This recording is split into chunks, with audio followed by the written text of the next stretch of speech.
안녕하세요. 저는 결혼하자마자 이혼녀 타이틀을 달게 된 새댁입니다. 저희 친정은 대가족인데요. 저는 동네의 금술이 좋기로 소문난 친정 부모 밑에서 컸습니다. 사랑만 받고 자랐다고 해도 과언이 아닌 가정 환경에서 컸기 때문에 사실상 결혼을 하기 전까지는 사람에 대한 두려움이 없었어요. 저는 늘 밝고 긍정적인 아이였거든요. 그런데 다 커서 성격이 바뀔 수 있다는 것도 결혼을 해서 알게 되었습니다. 웬만하면 트러블 없이 인생을 살았고 제 주위의 사람들은 전부 둥글둥글 하거든요. 그 때문에 저도 더더욱 독한 성향과 거리가 먼 사람이었습니다. 그러니까 제 딴에는 나름 독하게 행동해 본 게 결혼 이후 처음이라는 거예요.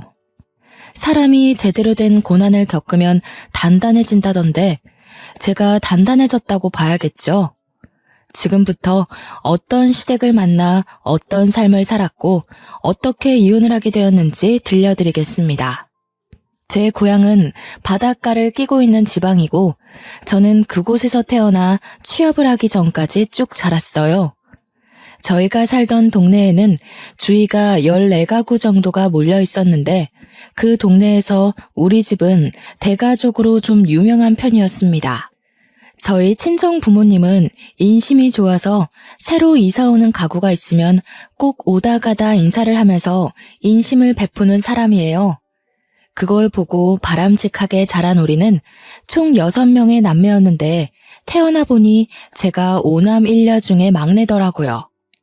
딴 집에선 아들이 귀하고 아들 하나 얻으면 자식 농사로 족하다고들 했는데 저희 집은 딸이 귀한 편이었던지라 딸을 낳고 싶던 부모님이 제가 태어날 때까지 자식 농사를 부지런히 했다고 들었습니다. 그렇다고 친정 부모님이 아들을 나몰라라 한 건 아니었고 아들을 좋아하지만 딸을 무척 갖고 싶어 했다는 겁니다. 그건 아빠, 엄마 둘 다 같은 생각이었대요. 그렇게 귀한 대접을 받고 태어난 저는 사랑을 정말 많이 받고 자랐습니다. 제가 태어났을 때 첫째 오빠는 이미 대학 입시를 앞두고 있는 나이였다고 했는데요. 엄마 말로는 첫째 오빠랑 둘째 오빠가 고등학생이라서 엄마가 일할 때 저를 자식처럼 잘 보살펴줬다고 합니다. 5명의 오빠들도 아들만 득실거리는 집안에 여동생이 나오니까 무척 조심스러웠대요. 여동생이 생겼다는 게 신기해서 제가 뒤집기를 하거나 밥을 먹거나 소리를 내면 그걸 그렇게 좋아하면서 관찰도 많이 했다고 했습니다. 솔직히 저는 하나도 기억이 안 나지만 어느 정도 기억을 갖기 시작할 나이부터 봐도 오빠들이 저를 무척 사랑해준다는 걸 느꼈기에 말만 들어도 이해는 되었습니다.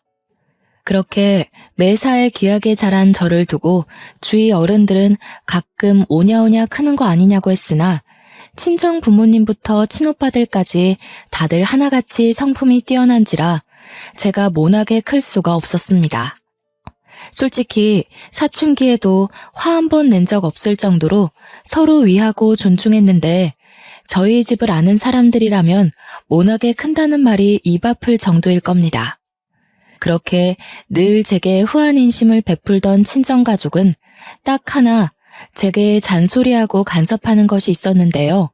바로 남자 문제였습니다.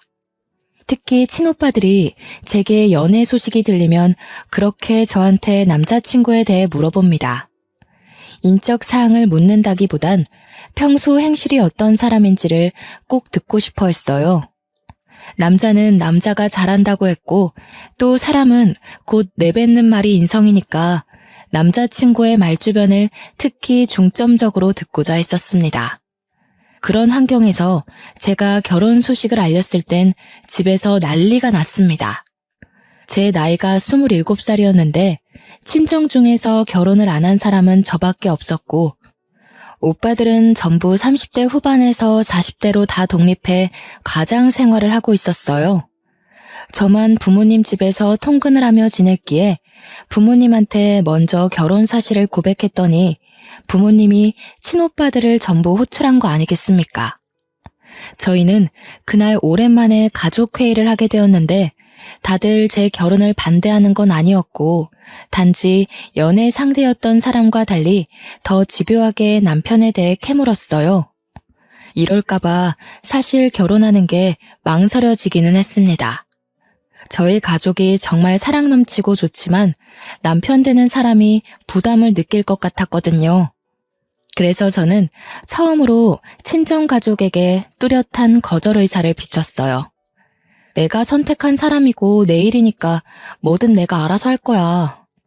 나는 남자친구가 우리 가족 때문에 부담 느껴서 결혼 고민하는 거 싫어.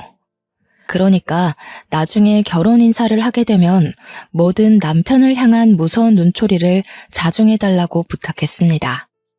친정가족은 제 의사를 참 잘 존중해 주었어요.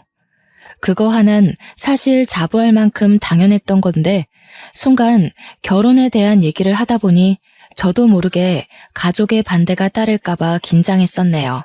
저의 입장과 상대 배우자의 입장을 고려해 상견례를 한다면 친오빠들 다 갈 건 아니고 둘째 오빠까지만 참석을 한다고도 합의를 봐줬습니다. 제가 식구들에게 이렇게 부탁까지 하게 된 것은 남편의 표정 때문도 있었는데요. 남편은 제게 오빠 5명이 있다는 걸 알고 살짝 겁을 먹는 것 같더라고요. 남편이 자기는 위에 누나만 2명이 있는데 남자들이 그렇게 많은 집안은 처음 봤다고 하대요. 그 모습을 보니 남편이 벌써 부담을 느끼는 것 같아서 제가 친정 가족한테 더더욱 자중해 줄 것을 피력했던 겁니다. 그 덕에 상견례를 잘 넘길 수 있었고 남편과 저는 무사히 결혼을 하게 되었습니다. 신혼생활은 시댁집에 신우가 아직 같이 살고 있어서 당연히 분가를 해야겠다고 생각했는데요. 그런데 신혼여행 다녀와서 방문한 시댁에서 제가 당황스러운 제안을 들었지 뭡니까? 너희 방 준비해놨다. 첫째 애가 그나마 큰 방 쓰고 있었는데 둘째랑 같이 써도 된다고 하니까 너희들이 첫째 방 쓰거라. 시모가 첫째 형님 방을 우리 신혼방으로 쓰라는 거 아니겠어요? 사실 친정부모가 저희 신혼 선물로 몰래 집을 하나 매매해줬거든요. 근데 그걸 제가 신랑한테 서프라이즈 해주려고 비밀로 하고 있었어요. 시댁에 먼저 인사를 왔던 차라 친정에 인사 가면 짜잔 하고 말해주려고 했는데 생각지도 못한 변수에 입이 다물어졌습니다. 제가 당황해서 말 못하고 있으니 시모가 저더러 마음에 안 드냐고 표정이 왜 그러냐고 물어보길래 어쩔 수 없이 솔직하게 말할 수밖에 없었어요. 실은 친정 부모님이 저희 신혼 선물이라고 집을 한 채 해주셨거든요. 그래서 저희는 분가를 할 생각이었어요. 집에 형님도 2분 다 계시는데 저희가 들어오면 좁으니까요. 그래? 사돈네 사정도 우리랑 비슷해서 여의치 않을 텐데 무리를 하셨나 보구나. 그래서 그 집이 몇 평인데 그러니? 시댁 평수는 5식구 사는데 28평 정도였습니다. 그러나 친정 부모가 해준 우리 신혼집은 50평이었어요. 제가 결혼한다니까 친오빠들까지 돈을 모아서 하나 마련해 준 거라 제법 좋은 아파트였죠. 사실 이렇게 시누이 집 선물을 해주겠다고 하면 새언니들이 싫어할 수도 있다고 생각할 수도 있을 텐데 저희 새언니들은 친오빠들을 닮아 하나같이 전부 1등 신부에 성품흉한 사람이었습니다. 그래서 오히려 새언니들끼리 먼저 시누애기가 시집간다고 집 해주자는 얘기를 임모아했던 사람들이에요. 아이고 잘 됐네. 그럼 이 집은 새 주고 이참에 우리 다 같이 글로 이사하면 되겠구나. 그렇잖아도 애들이 다 크는 바람에 이 집에서 멀건 사람 5이 살기가 좀 답답했거든. 시모의 발언은 제게 날벼락과 같았습니다. 이걸 어떻게 거절해야 하나 고민하고 있던 사이 남편은 그런 시모 말을 말리지는 못할 망정 옆에서 시모 말에 동조하면서 박수까지 짝짝 치고 지 엄마 똑똑하다고 난리가 난 거 아니겠습니까? 할 수 없이 제가 남편을 따로 불러내서 같이 사는 건 좀 그럴 것 같다고 조심스레 말을 꺼냈어요. 왜? 우리 가족들은 며느리한테 고나리질하는 사람들 아닌데? 좀 봐. 살다 보면 당신 아마 처가에서 사는 만큼 편할걸? 남편은 자기 식구들을 너무 믿고 있었고 제게도 틀림없이 귀한 대우 해줄 거라 자신하고 있었습니다. 남편이 그렇게 생각하는 이유는 남편이 집에서 막내인데 아들이기까지 해서 평소 시부모한테 사랑을 많이 받고 자란 사람이기 때문인데요. 저는 시부모 마주한 것이 상견례 말고는 스쳐가듯 본 게 다인 채로 결혼을 했다 보니까 막내 아들을 향한 시부모의 애정이 얼마나 깊은지는 모르고 결혼했어요. 생각보다 시부모는 아들 바보였고 남편은 그런 시부모에게 보답하겠다는 효심이 가득하더라고요. 혼인신고에 결혼까지 해버린 거 첫날부터 싸움을 일으킬 수 없어 결국 저는 합가를 허락했고 다 같이 신혼집으로 이사를 가게 되었습니다. 이 사실을 친정에 밝혔더니 친정 부모님보다 친오빠들이 더 난리가 났고 그보다 새언니들이 더 들고 일어났어요. 걱정 끼쳐서 죄송해요. 제가 허락한 거니까 일단 제 선에서 어떻게든 잘 지내볼게요. 언니 오빠들이 해준 집인데 제 마음대로 한 건 정말 죄송해요. 그날 저는 친정 식구들을 진정시키느라 집집마다 전화를 5번이나 돌렸습니다. 그렇게 마음 단단히 먹고 시작한 시댁과의 동거는 시작부터 삐걱거리게 되었어요. 이삿짐을 옮기자마자 신우 둘이서 뛰어다니며 자기들 방을 고르기 시작했고 시부모는 집에서 단연 가장 큰 안방으로 알아서 기어들어갔습니다. 졸지에 집주인인 저랑 남편은 남는 방을 가지게 되었는데 그 방도 둘이 사용하기엔 충분했지만 동선이 다소 불편한 구석에 있는 방이었어요. 짐을 정리하기도 전에 기운이 빠진 저는 시댁 사람들과 같이 신나 있는 남편을 또다시 불러냈습니다. 내가 이런 걸로 쪼잔하게 굴고 싶진 않은데 이 집 주인 우리 아니야? 안방까진 양보할 수 있지만 창가 쪽 방은 우리가 쓰고 싶은데. 아, 자기가 이해 좀 해줘. 우리 큰 누나 해 없는 곳 쓰면 잘 못 일어나거든. 그리고 글 쓰는 사람이라서 창밖을 봐야 집중력이 올라간대. 저희에게 남은 방이 어둡긴 해도 창문이 없진 않았는데 방 중에 제일 창문이 작아서 불편하긴 했거든요. 아무리 그래도 친정에서 저희 부부에게 준 선물이지 시댁에게 준 선물이 아니잖아요. 평생 쓸 방 한 칸도 제 마음대로 결정 못하는 건 좀 아니지 않나 싶더라고요. 그래서 남편한테 그럼 내가 큰형님한테 가서 말하겠다고 했더니 남편이 급히 저를 붙잡으며 말렸습니다. 큰 누나 워낙 예민해서 건들면 너만 화당할걸? 그냥 우리가 이 방 쓰자. 이 방도 넓고 좋은데 뭘. 당연히 먼저 방 차지하는 게 주인이잖아. 주인? 애초에 이 집은 우리 둘이 살라고 친정에서 마련해 준 거야.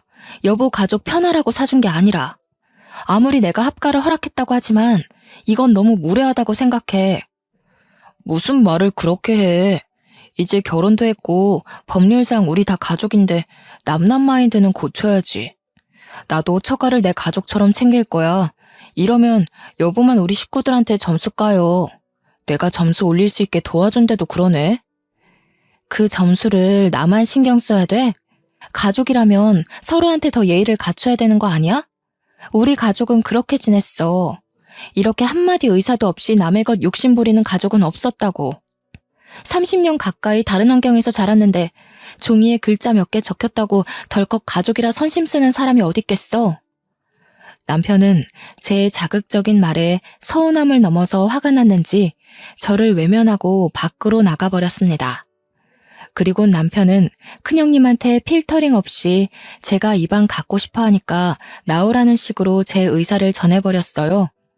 그리곤 방 밖에 나와서 그걸 지켜보고 있는 제게 오더니 이제 됐냐? 속 시원해? 라고 말하곤 담배 피러 가버렸습니다. 이런 식으로 말해버리면 제 입장이 뭐가 되겠어요? 어이가 없어서 황당해 말을 잃었는데 그때 큰형님이 다가오더군요. 내 행동이 마음에 안 들었으면 나한테 직접 따지지 그랬니? 남동생 시켜서 감정 소비하게 하지 말고. 너희 집에서 집 줬다고 벌써 으쓱거리려나 본데 우리 그런 걸로 쫄 사람 아니거든? 집 해왔다고 으쓱거리는 게 아니고요. 제 상식선에선 형님 행동이 이해 안 가서 그래요. 형님 나이 37살이시죠?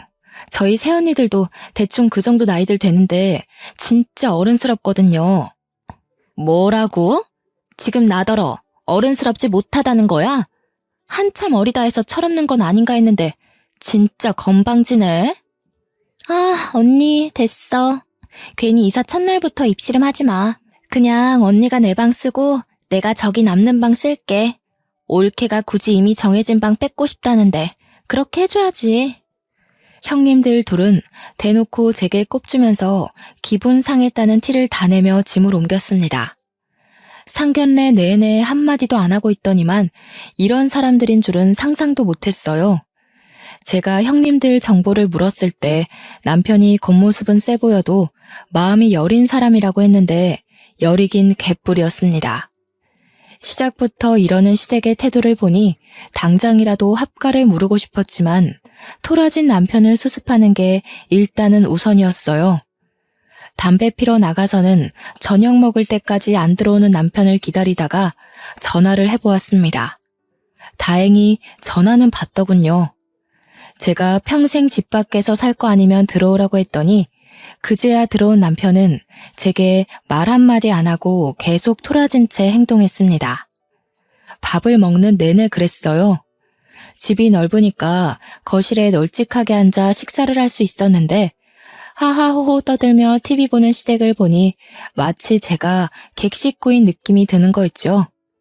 거기다 남편까지 삐져서 절 외면하고 있으니까 더 투명인간 된 기분이었습니다. 남편은 자기 식구들이랑 같이 있어서 그런지 과거 연애 때처럼 저를 위해 다 해줄 것 같은 마인드는 더 이상 없었습니다. 불과 신혼 시작 일주일 만에 남편은 저를 실망시킨 거죠. 그렇다고 제가 왜 사과를 해야 하는지 모르겠어서 저도 똑같이 남편을 무시해줬습니다. 그랬더니 나중에 저를 필요로 하는 남편이 알아서 말을 걸더라고요. 그래서 저도 부부관계 평화를 위해 남편의 어정쩡한 화해를 받아주었죠. 그날 이후 여전히 새집 냄새가 가시지 않는 시기에 저는 시모 통화를 우연히 듣게 되었는데요. 엿들을 생각이 없었는데 내용이 워낙 수상쩍어서 저답지 않은 행동을 해버렸어요. 명의? 그런 건 안 물어봤는데. 당연히 신혼집이니까 공동명의로 하지 않았겠어? 아니면 얘 명의거나. 근데 애 명의더라도 지분 떼올 수 있는 방법이 있다고 하던데. 시모는 이 집에 대한 재산으로 누군가와 통화를 하고 있었습니다. 하필 그 타이밍에 큰형님이 방에서 나와서 끝까지 듣진 못했으나 그날 이후 굉장히 마음이 찝찝했어요. 이 널찍한 집에선 저와 시모, 큰형님 빼고는 다 바깥으로 출근하는 사람들이었거든요. 저는 재택으로 근무를 돌릴 수 있어서 남편 내조도 할 겸 집에서 일을 시작했습니다. 그래서 주구장창 시모와 큰형님을 봐야 했는데 가끔씩 큰형님도 시모방에 가서 속닥거리며 의심스러운 행동을 하더라고요. 근데 그게 왜 자꾸 지난번 시모가 한 통화랑 연관이 있는 것 같은지 모르겠어요. 그렇게 찜찜한 마음으로 살던 어느 날 여느 때와 같은 대낮에 친정엄마가 집 옥상에 방안 비닐을 설치하다가 발을 헛디뎌 떨어졌다는 소식을 전해 들었습니다. 그 전화를 받고 너무 놀라서 근무 중인 남편을 부르지도 못하고 저 혼자 친정을 내려갔어요. 집에 있는 시모한테만 말을 하고 나선 거죠. 도착한 친정엄마 입원실에는 새언니들과 친오빠들이 있었는데 다행히 엄마는 비닐 잔뜩 깔아놨던 곳으로 추락하는 덕에 팔이랑 발목만 골절되고 다른 곳은 괜찮다고 하더라고요. 그런데도 걱정이 되는 건 딸로서 당연한 입장 아니겠습니까? 아빠한테 해달라고 하지 왜 엄마가 나섰어. 엄마 그런 거 할 줄도 모르면서.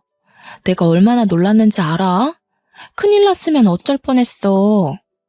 괜히 이제 막 결혼한 세대까지 내려오게 했네. 미안해서 어쩌누. 요즘 사는 건 어때? 사돈댁이랑 사는데 불편한 건 없어? 살림살이 어려운 건 없고?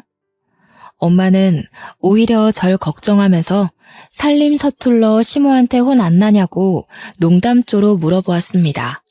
그 때문에 어느새 이야기의 화제는 제 쪽으로 몰렸고 새언니들도 저의 결혼 생활을 궁금해했어요. 새언니들 생각엔 제가 시댁과 합가를 했으니 분명 말 못할 스트레스가 있을 것 같다고 확신했나 봐요. 제가 그때 결혼한 지 한 달 차였습니다. 저를 걱정하며 바라보는 눈빛들이 너무 많아서 아무 일 없다고 말할 수밖에 없었어요. 또 다친 엄마가 저 때문에 마음고생까지 할까봐 차마 그 상황에선 그 어떤 고백도 할 수 없겠더라고요. 새언니들은 제 입장을 이해하는 건지 제가 떠나기 전에 몰래 저한테 용돈을 찔러주면서 힘든 일 있으면 언제든지 연락하라고 했어요. 언니들이 달려오겠다고요. 그날 그래도 친정 식구 만나는 덕에 든든한 힘을 얻고 귀가를 할 수 있었습니다. 그러나 여기서 뜻밖의 문제가 발생할 줄은 몰랐는데요. 저는 분명 시모한테 친정 가서 자고 올 거라는 말을 한 적이 없거든요. 그런데 밤늦게 집에 도착을 했더니 우리 동 아파트 입구가 시끄럽더라고요. 가까이 가봤더니 낯익은 얼굴들이 보였고 시모가 웬 낯선 아가씨 손을 잡고 있는 걸 발견했습니다. 심지어 남편도 그 여자 앞에서 얼굴을 붉히며 늘 감사하다고 고개를 숙이고 있었어요. 남편 얼굴이 붉어진 건 불빛이 밝아서 잘 보일 수밖에 없었죠. 저는 그걸 바로 아는 체 하지 않고 몰래 다가가서 무슨 상황인지 확인을 해봤습니다. 아유, 우리가 더 고맙죠. 변호사님이 발벗고 나서서 저희를 도와주시는데 어떻게 대접을 안 했겠습니까? 식사가 입에 맞았는지 모르겠네. 너무 맛있었어요, 어머님. 제가 아직 해드린 것도 없는데 이렇게 대접을 받아도 되나 싶네요. 이런 부분도 나중에 사모님 알게 되시면 문제될 수 있거든요. 변호사? 분명 처음 보는 저 아가씨는 변호사라고 했습니다. 시모가 변호사 만날 일이 뭐 있겠나 싶더라고요. 그때 그와 동시에 잠깐 잊고 있었던 지난날 시모의 의문스럽던 통화가 떠올랐어요. 저의 의문은 그들의 계속되는 통화에서 대충 감이 잡히기 시작했는데요. 시모는 신혼집 명의에 대해 계속 조사를 하고 있던 중이었고 집이 제 명의로 되어 있다면 얼마나 재산 분할이 가능한지, 혹시 재산 분할을 위해 어느 정도의 기간이 필요한지 등등을 묻고 있었습니다. 변호사는 어디서 온 여자인지 똑부러지게 답을 잘하더라고요. 저 변호사 말을 들어보니까 시댁은 제 집 재산을 노리는 것 같았고 이대로 가만히 있으면 제가 바보같이 돈을 내주는 입장이 되는 거 있죠. 저 변호사가 아무리 똑부러진다고 한들 시모를 돕는 입장이다 보니 제게는 그저 모든 게 불의로만 보였어요. 저는 더는 듣지 못하고 시모 앞에 나타나 이게 무슨 말이냐고 묻고 따졌습니다. 시모뿐만 아니라 시댁 식구 다 소스라치게 놀라면서 당황했는데 그 상황에서 남편이 저를 데리고 허겁지겁 자리를 뜨더라고요. 뭐 하는 짓이야? 명의? 나 모르는 사이에 내 집 팔아서 뭐 하려고 했어? 우리 지금 신혼 아니야? 대체 다들 나 몰래 무슨 속셈인 거야? 속셈은 무슨 속셈? 엄마 개인적인 일이야. 괜한 오해하지 마. 우리 집 명의 아니고 엄마 아는 지인이 물어봐서 대신 소개해주는 거라고. 잘 알지도 못하면서 따지고 드는 성격은 갑자기 어디서 생긴 거야? 내가 바본 줄 알아? 이혼 얘기, 재산 분할 얘기까지 다 들었는데 내 일이 아니라고? 우리 집 얘기가 아니라고? 내가 직접 어머님한테 가서 따져볼까? 그러기만 해봐. 증거도 없는데 쓸데없이 네 심증만 가지고 우리 가족 분위기 흐려놓으면 나 더 이상 자기 보고 살 자신 없어. 남편은 오히려 제게 언성을 올리면서 제 속에서 끓어오르는 여러 가지 의문들을 막으려 했습니다. 아는 것이 없으면 이렇게나 억울한 상황에서도 길을 펴지 못하겠더라고요. 저는 지난날 시모 통화처럼 그날 일도 똑같이 찝찝함만 남기고 흐지부지 마무리해야 했습니다. 그러나 그렇게 조금씩 수상하던 시모의 의도는 곧 얼마 안가 분출하고 말았는데요. 제가 회사에 잠시 볼일 있어 외출을 했다가 집에 지갑을 놓고 오는 바람에 20분 거리를 다시 돌아간 적 있었거든요. 그날 집으로 돌아가는 길에 빨간 신호를 받고 차를 정차한 사이 저는 거리에서 시모를 발견했고 그때 그 변호사 아가씨를 다시 보게 되었습니다. 당연히 계속 지켜봤죠. 또 무슨 얘기를 나눌까? 정말 우리 집 명의 얘기가 아니었을까? 생각하며 유심히 쳐다봤는데 나중에 남편 차가 그쪽으로 향하는 걸 보았어요.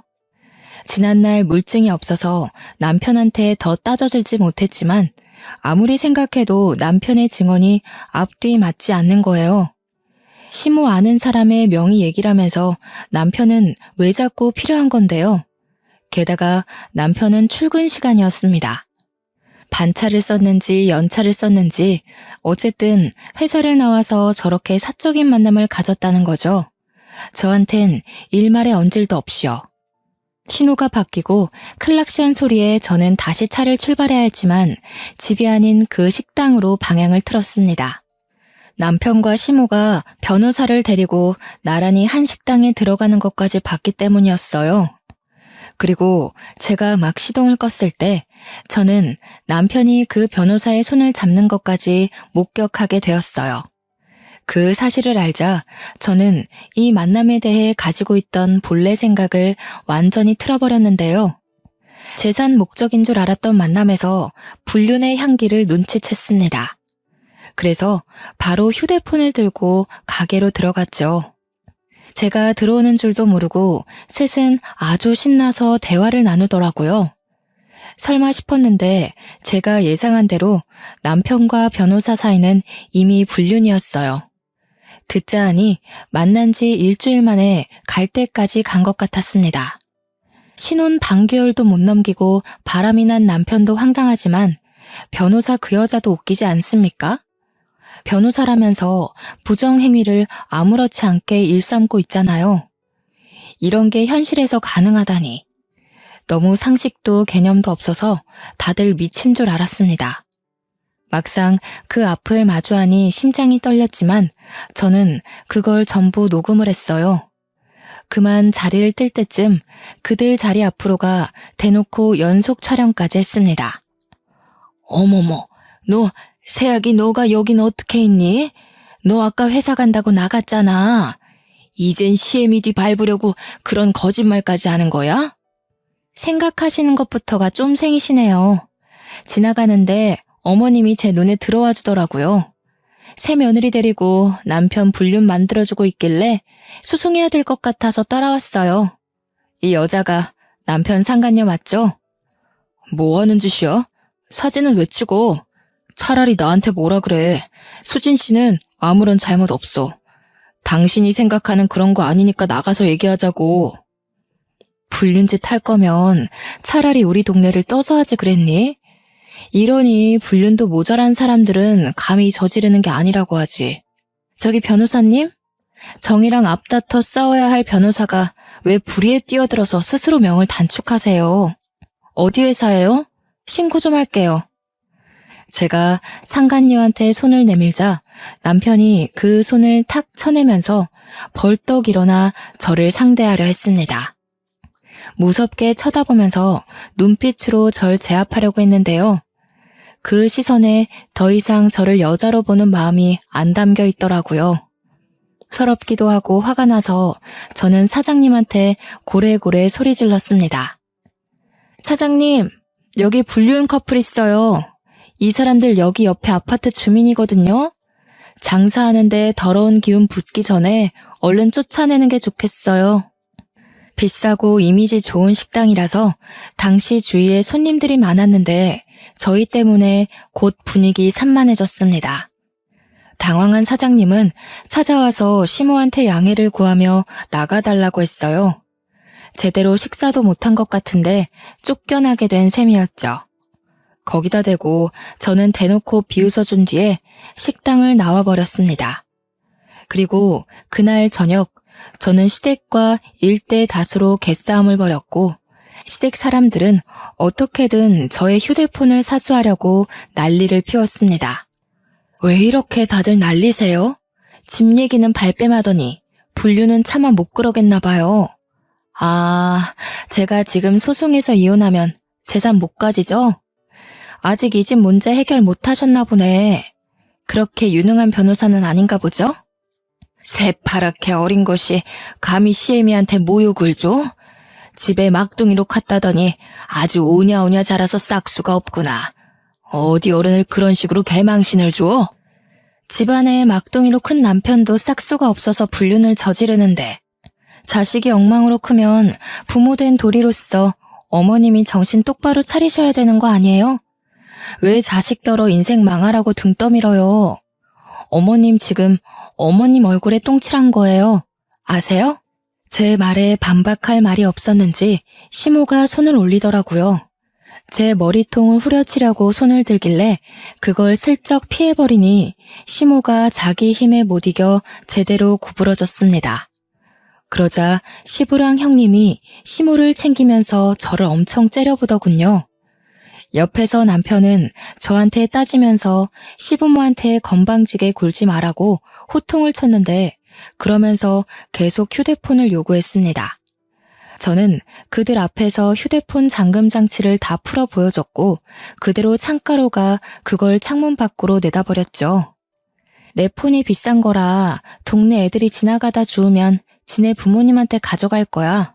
그럼 어른들이 폰 주인 찾아주려고 폰을 열어볼 거고 그렇게 되면 여보랑 어머님 행실도 동네방네 소문나겠네?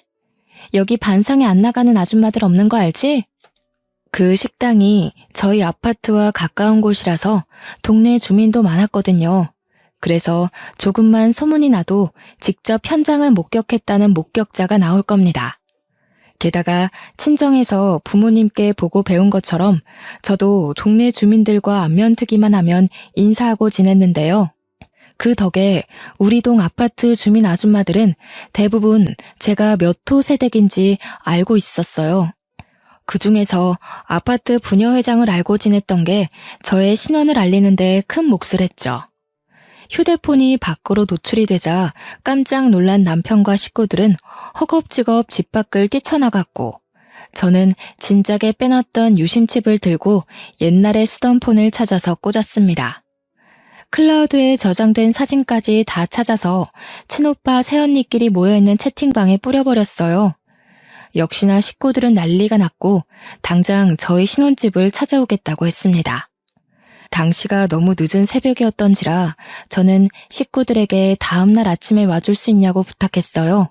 당장이라도 쫓아와 시댁 식구를 뒤집어버릴 준비를 하던 가족들은 저를 위해 몇 시간을 더 참아주었습니다. 그리고 하나 더. 저는 부녀회장 어머님께 전화를 드렸어요.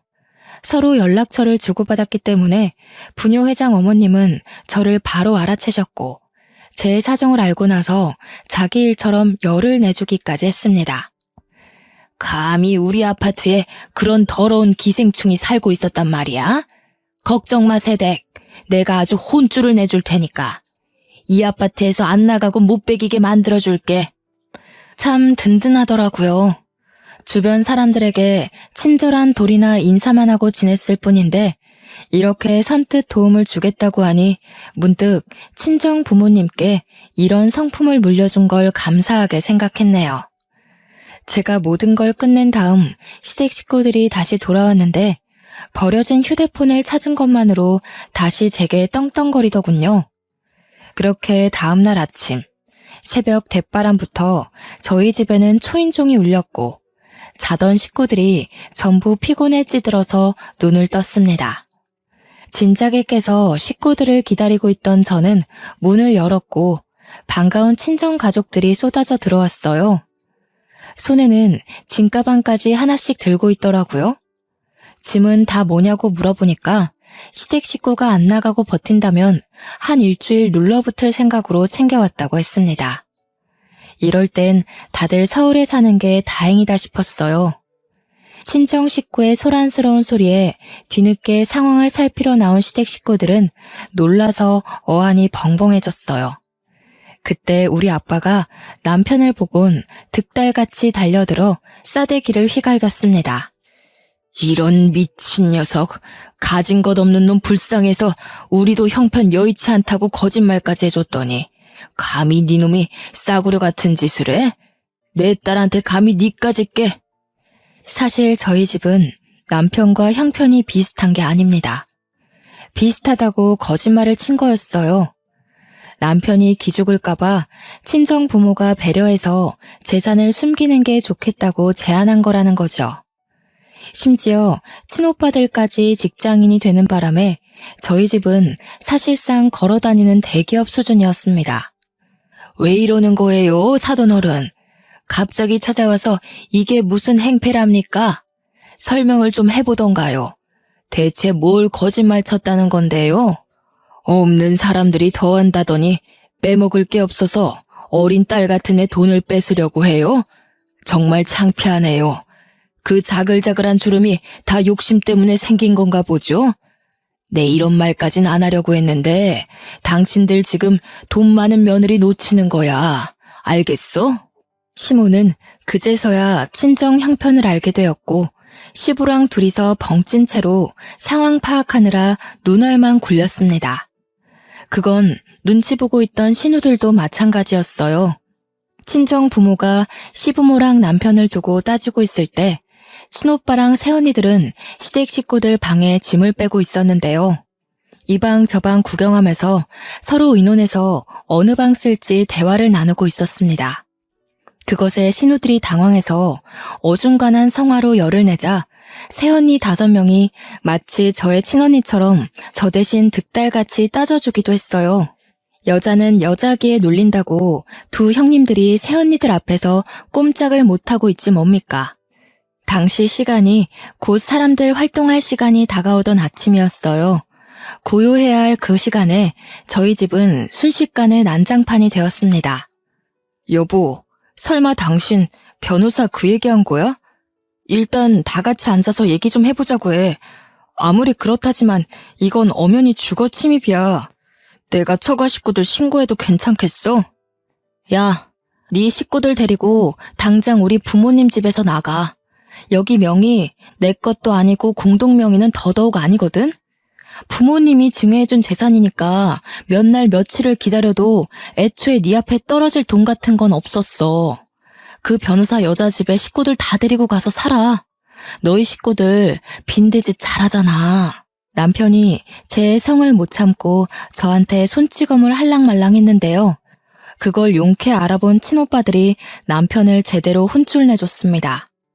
친오빠들이 남자만의 방식으로 혼쭐을 내줬는데 새언니들한테 잡혀있던 신우들도 친정 부모한테 잡혀있던 시부모도 남편을 도와줄 여력은 없었습니다. 그렇게 시댁 식구들은 친정 가족으로부터 맨발로 쫓겨나게 되었는데 그 상황에 화가 난 둘째 형님이 주제도 모르고 경찰을 부른 거 아니겠습니까? 이미 그때는 아파트 전체에 남편 불륜이 소문난 상황이라 아침부터 주민들은 저희가 사는 호수를 기웃거리고 있었어요. 때마침 금방 온 경찰에게 저는 지지 않고 나서서 말했죠. 이 사람들 불륜 가족이고 제 재산 도둑질 하려 했다고요. 경찰까지 오는 바람에 더 핫한 이슈가 된 상황에서 저희는 아파트 입구로 내려가게 되었고 거기서 시댁 식구들은 주민들에게 손가락질을 받았습니다. 그러자 시모가 얼굴에 열을 올리면서 변호사 부를 거라고 상간녀한테 연락하더라고요. 경찰이 있는지 모르고 왔던 상간녀는 경찰을 보자마자 도망을 쳤는데 갑자기 경찰 하나가 무섭게 상간녀를 쫓는 거 아니겠어요? 금방 붙잡힌 상간녀는 그대로 수갑이 채워졌고 다시 경찰차 있는 쪽으로 끌려왔습니다. 이게 무슨 상황인가 했더니 알고 보니 상간녀가 사기꾼이었더라고요. 변호사가 아니라 사법고시 떨어져서 어줍잖은 사법지식으로 이렇게 사기를 열어쳤던 여자라는 겁니다. 경찰에도 신고가 몇 번 들어왔었대요. 그 사실을 알고 충격받은 시모가 뒷목 잡고 쓰러지고 남편은 상간녀한테 호통치고 난리가 났었습니다. 벌은 한꺼번에 받는 거라더니 아니나 다를까 시댁 식구가 신혼집으로 다 이사 오면서 원래 살던 곳에 세를 내줬거든요.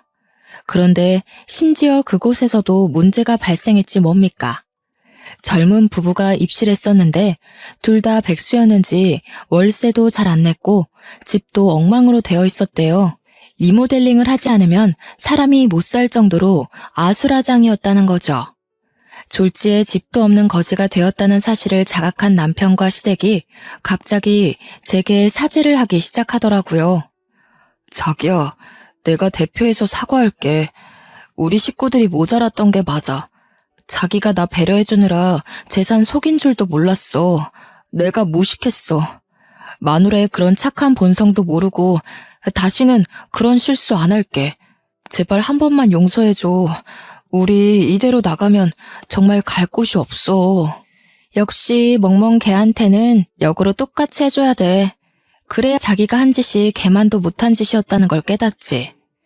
당신이 잘못한 게 그것뿐인 줄 알아? 당신은 나뿐만 아니라 우리 친정까지 욕보인 거야. 당신 하나 때문에 나는 빨간 줄이 그였고 그런 나를 보면서 우리 친정 식구들이 대신 미안해하겠지. 나는 그때마다 당신 같은 쓰레기를 못 알아본 걸 후회할 거야. 우리가 왜 당신들 때문에 이런 감정을 감수해야 되는데. 저는 마지막으로 제발 거지꼴로 살아달라고, 그래야 내가 친정에게 덜 죄스러울 것 같다고 쐐기를 박았습니다. 이웃분들도 시댁에게 쌍욕을 하더군요. 다들 저더러 더 이상 저런 사람들 말 들어주지 말고 얼른 올라가라고 하길래 저는 시댁을 무시해준 뒤 식구들 데리고 집에 올라와 버렸네요. 그렇게 결혼 3달 차 만에 이혼을 하게 된 저는 이혼도 얼굴 보고 합의하기 싫어서 소송을 했습니다. 상간녀 소송까지 하는 바람에 위자료를 두둑히 챙겼죠. 그리고 그 신혼집에는 친정 부모님이 이사를 와서 살기로 했습니다. 친정 부모님만 지방에 계속 계셨는데 일할 때만 왔다 갔다 하기로 했어요. 친정 부모님 말로는 자기네들이 서울 나들이 좀 하고 싶어서 당분간 서울집에 지낸다고 했지만 상심했을 저를 위해서 신경 써주시는 게 느껴졌습니다. 얼마 뒤 저희는 식구들 다 모여서 대가족 모임을 가졌어요. 고향집에선 식구들이 다 모이려면 펜션 하나를 빌려서 놀아야만 했는데 51평 아파트에 사니까 굳이 따로 돈 들이고 장소를 잡지 않아도 돼요. 그거는 참 좋더라고요. 다들 저 위로해준다고 자주 집을 방문해주는데 얼마나 시끄럽고 북적거리는지 모릅니다. 시장통이 따로 없다니까요. 그래도 정신없이 떠들어주는 식구들이 있다 보니 상실감은 빨리 잊혀지더라고요. 제가 결혼한 지 3달 만에 이혼했다 보니까 아무래도 실패한 것에 대해 자존감이 낮아져 있었거든요. 가족들은 다 제 짝 만나서 잘 사는데 나만 이 모양 이 꼴이네 싶어서 혼자 방에서 운 적도 있었습니다. 제가 울었다는 걸 남자 식구들은 잘 몰랐는데 신기하게도 엄마랑 새언니들은 바로바로 알아채더라고요. 그래서 남자 식구들 빼고 제 방에 둘러앉아서 같이 욕도 해주고 제 고민도 들어주고 응원도 받고 그렇게 지냈습니다. 주위에 제 편이 많다 보니까 제가 하고 있는 걱정과 불안이 괜한 것이란 생각도 들었어요. 제게 중요한 사람은 헤어진 전 남편이 아니라 우리 친정 가족인데 그걸 잊었네요. 이혼하면 좌절해서 남자보다 못 지내는 여자들이 덜어 있다고 하던데 저는 절대 그쪽이 아니라서 다행이라고 봅니다. 행복하다고 하면 거짓말이겠지만 더 이상 슬프지 않은 건 사실이거든요. 앞으로는 결혼보다 더 소중한 저만의 미래를 위해 또 다른 성공의 길을 나아가 보려 합니다. 혹시 청취자분들 중 이혼한 분이 있다면 결혼이 다가 아니라는 말씀을 드리고 싶네요. 우리는 더불어 사는 사회에 속해 있지만 결국 뭐든 혼자 해내야 하는 거 아니겠습니까? 다들 다양한 길을 열어놓고 다양한 꿈을 꾸셨으면 좋겠습니다. 멀리서 응원할게요. 긴 글 들어주셔서 감사합니다.